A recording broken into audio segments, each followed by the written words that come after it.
servicios psicológicos y acompañamiento tanatológico. Interesados en el bienestar y la convivencia sana. Hola, muy buenas tardes. Me presento nuevamente, soy el licenciado en psicología Víctor León. El día de hoy me encuentro con la doctora Gabriela Escalante, que nos va a hablar sobre un tema muy importante. Eh, Buenos días, doctor. Buenas tardes, doctora. ¿Se podría presentar un... Hola, buenas tardes. Mucho gusto, muchas gracias por invitarme. Efectivamente, soy la doctora Gabriela Escalante. Soy licenciada en médico cirujano por la UNAM, la Facultad de Medicina, y recientemente acabo de terminar una maestría en psicooncología en el Instituto Mexicano de Psicooncología.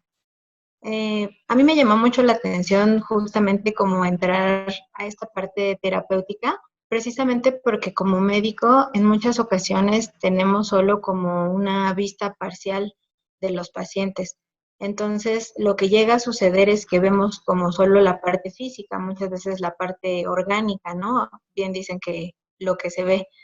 Entonces, ya metiéndome a la maestría y teniendo como este complemento más amplio de lo que es un paciente, yo he visto cómo puede ayudar tanto la terapia y un trabajo en conjunto con los pacientes.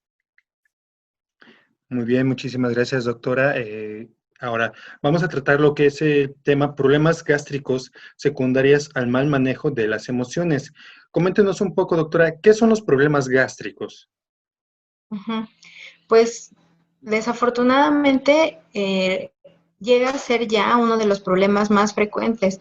Incluso anteriormente era muy común que los adultos lo padecieran, pero ahora ya también se llega a observar mucho en niños. Entonces, desde lo más frecuente, la gastritis, la colitis, y cuando esto se vuelve ya más repetitivo y más intenso, llega a ser incluso un síndrome de intestino irritable. Entonces ya no solo es un padecimiento de adultos, sino también de niños, y depende de la gravedad, puede ser incluso desde una simple náusea hasta ya problemas como tal de estreñimiento, de diarrea, de distensión, de dolor, una amplia gama de síntomas. En su experiencia, ¿por qué se llegaba a considerar que este tipo de conflictos eran meramente de adultos? Aparentemente podríamos decir que los adultos son los únicos que se estresan, ¿no? La cuestión económica, la cuestión de pareja, lo típico existencial. Sin embargo, no, como comento, ya no solo es de adultos, sino también ya influye mucho en los niños. Y tal vez los niños en ocasiones decimos, bueno, pues ellos de qué se preocupan si se la pasan jugando, si no saben todavía de los problemas de la vida. Sin embargo, llega a ser ya una manifestación somática de los conflictos que los chicos empiezan a ver en casa, o sea, problemas que a veces no se hablan, pero que a final de cuentas ellos llegan a percibir en la relación con sus padres o en sus problemas escolares, todo esto del bullying o simplemente su desempeño escolar. Muy bien. Usted nos está hablando de esta situación del mal manejo de las emociones en un principio en los adultos por esta creencia que se tenía. Hoy en día, como lo está recalcando, se pasa a lo que son los niños. ¿Cuál es la principal característica de un problema gástrico en un adulto y en un niño? Pues es una amplia gama de síntomas, como comento, pero desde una simple indigestión. Hay ocasiones en las que, bueno, como yo les digo a mis pacientes, la mayoría de las enfermedades, si no es que más bien todas las enfermedades, son multifactoriales. Entonces, es evidente que dependiendo de lo que estemos consumiendo, del tipo de alimentación que llevemos, pues vamos a tener a lo mejor mala digestión. Sin embargo, también si percibimos un estrés, si tenemos alguna emoción ahí acumulada o mal canalizada que el cerebro percibe como una agresión, puede generar desde distensión, desde estreñimiento, incluso a veces diarrea. Mucho también le llaman al intestino o al sistema digestivo nuestro segundo cerebro, porque aparte de que hay muchísimas neuronas trabajando, también contamos con esta parte de la microflora intestinal. Entonces, la mala digestión como comentaba, va a depender mucho del alimento que estemos consumiendo, pero también de nuestra capacidad inmunológica que esté trabajando nuestra flora intestinal, nuestra microbiota, ahora llamada, y decía desde estreñimiento, flatulencias, agruras, reflujo, náusea, sensación de plenitud. Por ejemplo, a lo mejor habrá muchos niños que también podríamos decir, es que no quieren comer, eh, y es por eso, porque ellos aparentemente se sienten satisfechos o están saciados porque no han tenido una digestión adecuada. Entonces también en los adultos, es muy común también esto de las agruras, ¿no? La indigestión, el reflujo, la acidez, el dolor. Ahorita estamos hablando un poquito más de estómago e intestino, pero también si ya nos vamos un poquito más a esta parte de las vías biliares, también pues el dolor en cualquier parte de la parte abdominal. Ok. Yo en algún momento he trabajado muchísimo con lo que es inteligencia emocional, esta habilidad que toma la persona o que toman las personas y pueden adquirir del manejo adecuado de sus emociones. ¿Cómo poder expresar esta emoción, ya sea negativa o positiva? Uno pensaría muchísimas veces, es que una emoción negativa es la que te hace daño. Sin embargo, en su experiencia, doctora, ¿cree posible que una emoción positiva llegue a causar algún daño? Sí, bueno, es que lo que pasa en el cuerpo es que todo en exceso hace daño. Entonces, no porque se trate de una emoción positiva, quiere decir que no nos puede generar malestar. Entonces, me pasa también con algunas pacientes mujeres que están cerca de los 15 años, ya están próximas a sus fiestas, están también un poco en esta transición de salir de la preparatoria y llegar a la universidad. Entonces, estas chicas en ocasiones también emocionadas y podríamos decir pues con una alegría, no quiere decir que no pueden llegar a tener síntomas digestivos. Lo que pasa con el cuerpo y con el cerebro principalmente es esta palabra que a mí me gusta mucho, que es la percepción. Entonces dependerá de cada quien cómo percibimos esta emoción. Entonces no porque sea algo bueno, no nos puede generar también efectos secundarios a nivel digestivo. Exacto. Muchas veces yo les puedo comentar que esta situación de las percepciones, como comenta la doctora, a esta inteligencia emocional, nos afecta muchísimo en el sentido de que uno al no saber cómo expresar esta emoción, se la traga en muchísimas ocasiones o muchas veces. Al tragársela, es una alegoría muy simple, se la traga y la lleva al estómago. Salvo las situaciones físicas que me comenta ahorita la doctora, cuando uno se traga la emoción, el abdomen muchísimas veces genera tener esta rigidez muscular en sus momentos y tal vez, no lo sé, yo no soy médico, pero muy tal vez en la parte interna también llega a afectar. Esas son las emociones, ya lo estamos viendo, positivas o negativas. Muchas veces las emociones que más se tragan son las emociones negativas. Hoy en día, la ansiedad y el estrés, como nos comenta ahorita la doctora, los niños, ¿qué tipo de ansiedad y o estrés podrían estar viviendo los niños hoy en día? Doctora Gabriela, ¿usted qué ha visto en los niños últimamente? Pues principalmente, como comentaba, es como esta parte familiar. Yo creo y he visto también, por ejemplo, en sus videos, digo, y es un tema muy, muy importante, que el punto más importante en el desarrollo de los niños es la familia. Entonces, ahí es el núcleo en donde se puede desarrollar cualquier enfermedad. Entonces, los pequeños llegan a percibir, digo, a veces pues esta parte de la conspiración del silencio, que los papás a veces tienen problemas o alguna situación económica que en apariencia quieren en ocasiones ocultarle al niño, pero ellos son muy perceptivos, entonces ellos, si no se les habla con la verdad, pues se hacen la interpretación que ellos pueden. Entonces, como que el problema principal es esta relación con la familia. Principalmente, pero también decía yo, también ahorita ya mucho el bullying, incluso la autoconfianza o la autosuficiencia, esta capacidad que a veces tal vez niños ya un poquito más grandes, 10, 12 años, que sientan que tal vez no pueden con las tareas escolares, esta presión de mantener un promedio. Entonces, ya los niños tienen también mucho estrés. Qué importantísimo nos está recalcando desde esta perspectiva médica la doctora Gabriela de poder platicar con nosotros, los adultos, con nuestros niños. No olvidemos que en algún tiempo nosotros también fuimos niños y vivimos esta presión de la escuela.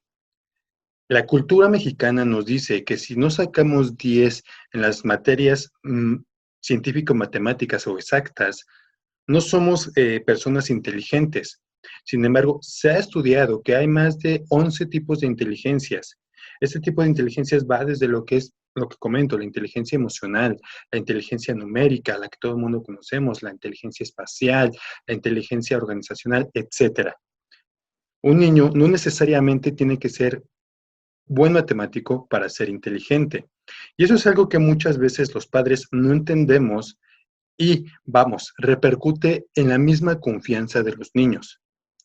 Ahorita estamos hablando de los problemas gástricos por la falta de expresión de emociones, pero me imagino, doctora, que también llega a pasar en el sentido de que un niño llega a comer de más o deja de comer estos trastornos alimenticios que también afectan al nivel gástrico. Sí, para que un alimento llegue a ser atractivo para el niño, se manejan como varias técnicas, ¿no? Desde hacérselo atractivo a través de los colores, de los sabores, porque evidentemente pues eso también va a influir mucho. Desde mantener, yo mencionaba de la microflora intestinal, esta parte preventiva también de las desparasitaciones recurrentes. Entonces, todos esos factores obviamente pues hay que tenerlos sí muy en cuenta. Pero efectivamente, si a lo mejor el niño ya está desparasitado, porque a veces eso es lo que llega a suceder, llevan los papás a los niños a consulta, es que no quiere comer, tal vez les necesita desparasitación, pero pues tampoco vamos a estar desparasitando a un niño cada mes. Entonces, si el niño ya se desparasitó, ya le administramos vitaminas, porque también muchos papás tienen la idea de que, bueno, tomando la vitamina le va a abrir el apetito y va a comer mejor. Entonces, bueno, aunque en parte sí contribuye, pero si ya tenemos un niño desparasitado, ya tenemos un niño que está tomando vitaminas y aún así sigue sin tener apetito, frecuentemente a lo mejor con el dolor intestinal o una vez por semana llegan a pasar con diarreas, no necesariamente quiere decir que estén pasando por un proceso infeccioso, no le vamos a estar dando antibióticos cada semana. Entonces es ahí donde como papás debemos ahondar o decir, bueno, ¿qué es lo que está pasando? No nada más es un problema médico, no estamos hablando tal vez de un problema físico, sino checar qué es lo que está sucediendo en el entorno de nuestro niño para ver qué otra cosa puede estar influyendo. En este tema, me gustaría preguntarle, cuando estábamos ahorita en las clases normales, las escuelas solicitan lo que es un almuerzo o una comida para el niño sano. La mayoría de las veces me ha tocado observar que llega el niño con su leche de cuadrito, un Yakult, el pan de Bimbo, sin decir mal, bueno, el pan de tienda, etcétera. ¿Qué tan sano es este tipo de alimentación y a la larga, qué repercusiones podríamos tener en nuestro pequeño que constantemente está tomando este tipo de alimentos? Sí, evidentemente, como todo, los hábitos se forman desde la infancia. Entonces, entre mejor enseñemos a nuestros niños a comer desde pequeños, pues van a ser adultos que al final de cuentas no van a padecer alguna enfermedad o se van a acatar mejor a una dieta. Entonces, lo que se pretende es que el desayuno, la comida inicial, sea lo más balanceada posible. Bueno, cada comida debe de ser igual de balanceada, pero al menos el desayuno de preferencia debe de contar con todo el grupo del plato del buen comer. Se sugiere que hay que limitar un poquito la cantidad de carbohidratos. Entonces, yo les digo a mis pacientes, mientras su comida sea balanceada, pueden comer de todo, obviamente sin caer en exceso. Entonces, a lo mejor, bueno, podemos consumir de los 5 días de la semana el sándwich, por ejemplo, pero de preferencia que sea de pan integral, a lo mejor con su jamón, su queso, pero también lleva su lechuga, su jitomate, a lo mejor si a quien le guste un poquito la cebolla, y complementarlo también con su porción de fruta, alguna ensaladita, a lo mejor, no sé, manzana, un poquito de pera, o a lo mejor un poquito de zanahoria y jícama.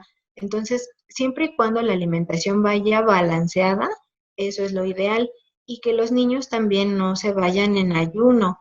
Es muy común que pues ya se nos hizo tarde y que ya no nos da tiempo y ya no comen, o el típico desayuno, pan y leche, ¿no? Las donitas, las galletitas. Lo ideal es que no sea ese tipo de alimentación. Habrá niños que no están muy acostumbrados a comer una cantidad suficiente por la mañana, entonces, bueno, podría ser a lo mejor algún licuado o algún cereal integral, algo como muy ligerito con alguna fruta. Y ya para el momento del lunch o en el descanso, bueno, ya este complemento de alimentación que se comentaba. Pero sí, lo ideal es que no se vayan con el estómago vacío, más porque el alimento pues es la fuente de energía. Vamos a tener niños que si no desayunan, pues en la primera clase, en la segunda clase ya van a estar durmiéndose, bostezando, Ujú. levantándose de aquí para allá. Y todo eso es porque no les dimos un correcto alimento que les proporcionara la energía para tener su cerebro en atención y poder tener un buen desarrollo escolar. Aquí me gustaría comentar que he aquí el porqué de muchas veces creemos que nuestros niños tienen TDAH o trastorno de déficit con hiperactividad. No es tanto que el niño no tenga la capacidad de mantener la atención o que inclusive el niño no pueda estarse quieto. Más bien, el niño se levanta para no dormirse porque ya no está concentrado o porque no se siente a gusto en esa zona. Vamos, desde algo muy importante, muy básico, que es gracias a su alimentación. Doctora, usted nos comentaba hace un momento de lo que es el intestino perezoso. ¿Qué es eso? Es una mala digestión. Normalmente nuestro intestino está inervado, o sea, tiene terminales nerviosas que nos generan un buen funcionamiento. Obviamente también esta parte muscular, en el intestino también tenemos músculos que, por así decirlo, empujan todo lo que es el bolo alimenticio, los metabolismos de la digestión y que generan una evacuación adecuada. Entonces, en el intestino perezoso, pues vamos a tener una digestión lenta. Una cosa es el intestino perezoso y otra cosa es el intestino irritable. Normalmente en el intestino perezoso es digestión lenta. Y en el intestino irritable puede haber esta variación o esta combinación con estreñimiento y diarrea. Estreñimiento y diarrea.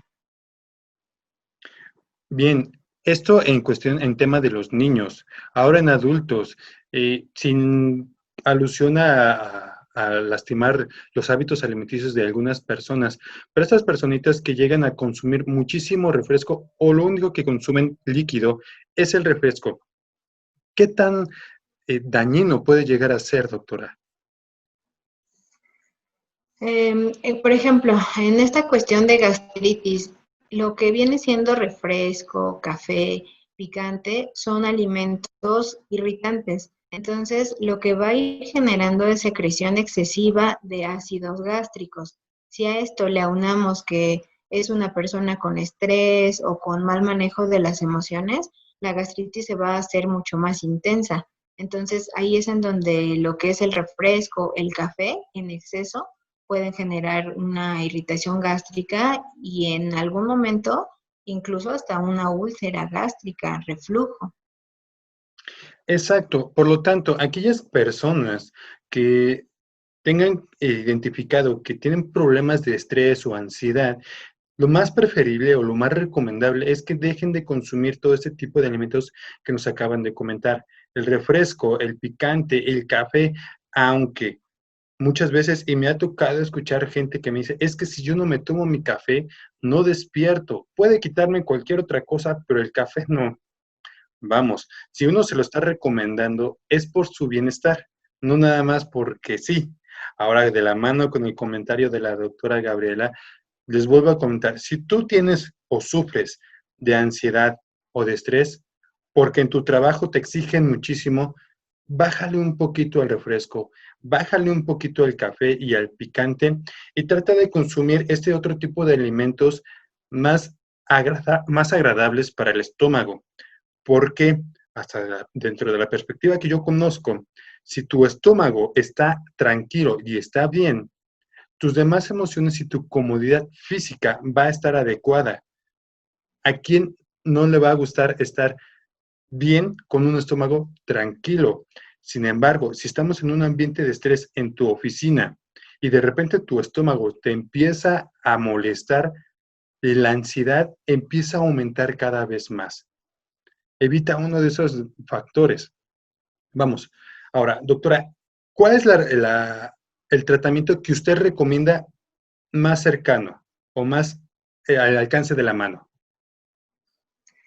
Pues es un poco de todo. Justamente como comentaba en un inicio, las enfermedades son multifactoriales y por lo mismo deben de ser multitratadas. Y al decir esta palabra multitratadas no me estoy refiriendo al hecho de tomar múltiples medicamentos, porque ya es muy común que la gente dice, bueno, si tengo molestias digestivas, entonces me voy a tomar mi omeprazol y mi ranitidina y mi Melox y etcétera, etcétera. No me estoy refiriendo a esta parte, sino como comentaba, yo como médico me gusta mucho esta parte terapéutica porque es también un auxiliar, así como por ejemplo la dieta. Hay mucha gente que a veces se basa a que pues al fin que el doctor ya me dio toda esta lista de medicamentos, pues ya no hago dieta. Y al contrario, ahorita usted bien lo comenta, digo, estamos hablando de problemas digestivos, pero un ejemplo, si hablaríamos de insomnio, no se trata nada más de dormirnos más temprano, sino ayudarnos con este tipo de alimentos que no nos estimulen pues nuestro sistema nervioso y nos genere el insomnio. Entonces también a nivel digestivo se trata de llevar una dieta adecuada, evitar, comentábamos, el exceso de carbohidratos, no demasiadas harinas, no demasiada masa, no demasiado pan, que a final de cuentas son alimentos que retardan la digestión o son más complicados de digerir. Evitar los irritantes, picante, café, refresco, grasas. Yo les comento en muchas ocasiones a los pacientes, no necesitan dejar de consumir carne. La carne también en cierta medida es buena, nos proporciona proteínas y lo que son los aminoácidos. Sin embargo, en lugar a lo mejor de comernos una milanesa o un pollo empanizado, puede ser solamente asado y obviamente acompañarlo con alguna ensalada. Entonces, evitar el exceso de grasas, de alimentos fritos, capeados, empanizados, de carne de puerco, también procurar evitarlo. Y consumir mucho más líquido, agua natural, puede ser incluso agua de frutas naturales, tal vez con un poquito de azúcar nada más. Comer, ya decía, ensaladas, frutas, verduras, todo eso obviamente va a ayudar bastante. Esta parte también del ejercicio físico que siempre recomendamos, yo les digo, bueno, o mucha gente puede decir, bueno, ¿y eso qué tiene que ver con la cuestión digestiva? Por supuesto, si estamos hablando que nuestro intestino se detiene, se hace más lento, al generar movimiento también nos va a ayudar a mejorar nuestra digestión. Entonces, también el ejercicio nos va a ayudar. Y yo les digo también, no es necesario levantarnos a las 6 de la mañana y hacer abdominales. El punto del ejercicio es que sea algo que lleguemos a disfrutar, incluso si a la gente le gusta bailar, si a los chicos les gusta a lo mejor andar en la patineta, en la bicicleta, obviamente con todas sus medidas de protección, lo pueden hacer. Eso es también parte de una actividad física. Entonces, el movimiento es simplemente caminar, saltar la cuerda, sacar a pasear a nuestra mascota, eso también nos va a ayudar mucho a mejorar esta cuestión digestiva. Y evidentemente, pues los medicamentos, tomarlos a la hora que debe de ser, y pues la terapia, ¿no? Hay muchas ocasiones en las que no nos damos cuenta qué es lo que nos está generando estrés o no detectamos cómo nuestra emoción nos está afectando o aparentemente decimos, no, pues es que estoy bien, no estoy preocupado, pero son cosas que yo digo afectan mucho nuestra percepción, nuestra sensación a lo mejor de repente de ataque y que está generando por ahí algún malestar. Entonces, si todo este grupo de indicaciones lo tomamos en conjunto, por supuesto que el beneficio para el paciente va a ser mucho mejor. Exacto. Esta situación de los tratamientos holísticos, en donde se puede juntar lo que es un médico, un nutriólogo, un profesional de la salud emocional, un psicólogo, psiquiatra inclusive. Es más importante para el bienestar de la gente. Ya estamos viendo que incluso los niños requieren ese tipo de tratamientos, los adultos lo requieren. Ahora también, ¿qué pasa con los adultos mayores? Doctora, ¿usted cree que un adulto mayor también llegase a tener este problema de situaciones gástricas por las emociones? Sí, de por sí también, por ejemplo, por la edad, el funcionamiento va siendo lento. Incluso, por ejemplo, también pacientes diabéticos llegan a tener alteraciones digestivas como tal en su función.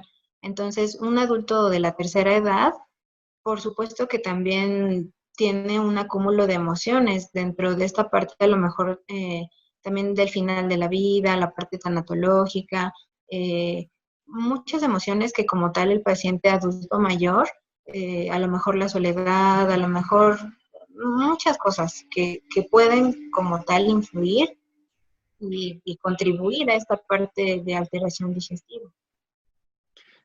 Por lo tanto, en toda nuestra larga vida, tanto desde la infancia, la etapa adulta y la adulta mayor, requerimos muchísimo este apoyo tanto de médicos especialistas como también de especialistas en la salud emocional, psicólogos, en el cual no nos dejemos, no nos abandonemos. Es muy importante que al ir a un médico, no es porque nosotros no podamos o no tengamos la capacidad de recuperarnos por nosotros mismos, sino porque aceptamos que tal vez y probablemente estemos en un error y requiramos un apoyo, una ayuda para nuestro bienestar. Doctora Gabriela, ¿cómo podríamos ir cerrando ya este video, este pequeño tema? ¿Cuáles serían sus conclusiones? Pues sí, como bien comenta ahorita, yo digo, todo es un complemento. No estamos solos en el universo y nuestro cuerpo tampoco son partes separadas. No somos solo el cerebro, solo un dedo. Si todos trabajamos en conjunto, si de repente pedir esta ayuda psicológica o esta ayuda médica o este apoyo de repente familiar, eso siempre va a complementar nuestro ser, porque a final de cuentas, entre más herramientas tengamos, nos va a ayudar a mejorar todo lo que es nuestro cuerpo, tanto físico como mental. Entonces, bien dice usted, o sea, a veces pedir ayuda, acercarse a gente profesional, a gente experta, con experiencia, siempre nos va a ayudar a orientarnos y a generar en nosotros mismos la capacidad de resolución. No vamos al médico esperando que las medicinas nos curen o no vamos a terapia esperando que ellos nos den los resultados o la clave secreta. Al contrario, es en conjunto, bien dicen a veces, caminar de la mano o orientar. Decir, bueno, mira, como médico yo veo que te está pasando esto, que tienes que hacer esto y esto y esto. Y eso es lo que nosotros somos, o sea, los profesionales de la salud somos solamente esta parte de orientación para el paciente y que en conjunto, tanto el paciente como el profesional, pues lleguemos a tener un objetivo en favor del beneficio de la salud. Es muy cierto lo que nos comenta la doctora. Yo espero que este pequeño video, este pequeño flash, les apoye y les dé la confianza de venir al médico, de venir con el psicólogo y pedir un poquito de auxilio. Ahora, multifactorial. Doctora, ¿en dónde la vamos a poder encontrar para próximas consultas? Estoy en el Estado de México y en la Ciudad de México. Estoy en la parte de Lindavista, en la delegación Gustavo Madero, y aquí en el Estado de México estoy en el municipio de Tecámac. Estoy muy cerca de la base aérea. Hay dos consultorios, uno en San Jerónimo, otro en Holox, y de todos modos cualquier contacto, cualquier duda, cualquier necesidad, si usted también me hace favor de comunicarnos, ahí vamos a estar trabajando en conjunto. Claro que sí, entonces la invitamos a formar parte de servicios psicológicos y acompañamiento tanatológico. Le agradezco muchísimo su apoyo y ojalá nos pueda seguir complementando este tipo de videos más adelante. En esta ocasión únicamente estuve yo, para las próximas podría estar lo que es la tanatóloga Liz, para que también hagamos una plática más completa y muchísimo mayor. Le agradezco, doctora. ¿Algo más que me quiera comentar? No, muchas gracias. Un gusto participar con ustedes y pues por aquí nos estaremos viendo. Les agradezco muchísimo a los que nos hayan visto en este video, que te pasen una muy bonita tarde. Hasta la próxima.